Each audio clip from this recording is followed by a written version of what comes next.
Sembla que si hem de recollir el que ha estat la filosofia de Johan Cruyff com a entrenador, podríem resumir-ho. I, de fet, nosaltres hem confeccionat un petit manual per entendre la filosofia del futbol. En diríem el futbol segons Cruyff. Un manual amb 5 capítols que li demanem que vagi desenvolupant. Comencem. Primer capítol. Si tu tienes el balón, el otro no lo tiene. Perdonin, això ho va dir aquest senyor. Sí. Y aún se juega con uno, que un balón solo. Esperem un moment. No, pero siempre ha sido... O sigui, Johan...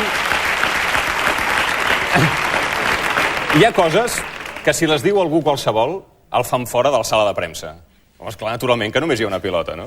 Sí, pero por eso, si lo tengo yo, no lo tienen ellos, entonces no tienes problema, o menos problemas. Pero se trata básicamente de dos cosas.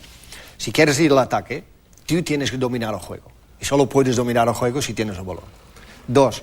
Si quieres ir al ataque, necesitas gente con una técnica fina, por ejemplo, como un Laudrup, para dar un ejemplo, y estos rinden mucho más a un campo pequeño que un campo grande. Quiero decir, el campo pequeño es cuando tú juegas al ataque y mantienes que Laudrup no tiene que bajar 40, 50 metros y cuando tenemos el balón subirlos otra vez.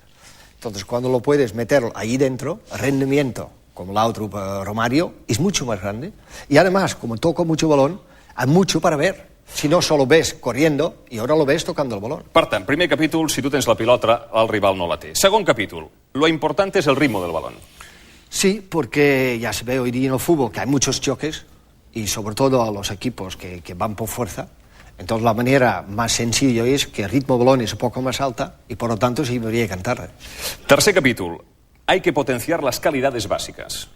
Sí, porque ya se ve mucho que gente fallan en los pases sencillos, en las cosas precisas, y si los detalles en ese sentido funcionan bien, porque es una cuestión de concentración, cuestión de posición, y si todo esto funciona bien, el fútbol es muy bonito de ver y muy difícil que te cazan, porque pierdes el ritmo cuando hay faltas, pierdes el ritmo si pierdes el balón y todo esto. No, mandas tú. Quart capítol, hay que ganar siempre el 1 contra 1. Sí, y este en plan ofensivo y defensivo.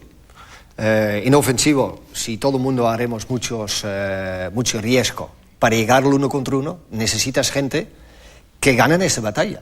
Entonces, si ganan esta batalla como Stoico, como Laudrup, como Romario y todos estos, bueno, mientras que están 1 contra 1, la posibilidad de marcar un gol y ganar el partido és molt gran. I cinquè capítol d'aquesta filosofia, d'aquest manual al futbol segons Cruyff, prefiero ganar por 5-4 que por 1-0. Sí, però el teu equip li fan 4 gols. Sí, però és igual. Mientras tú marques uno más, no passa nada. Sí, però... I per aquesta mateixa regla de 3, vostè per què s'estima més perdre? Per 6-3 o per 3-0?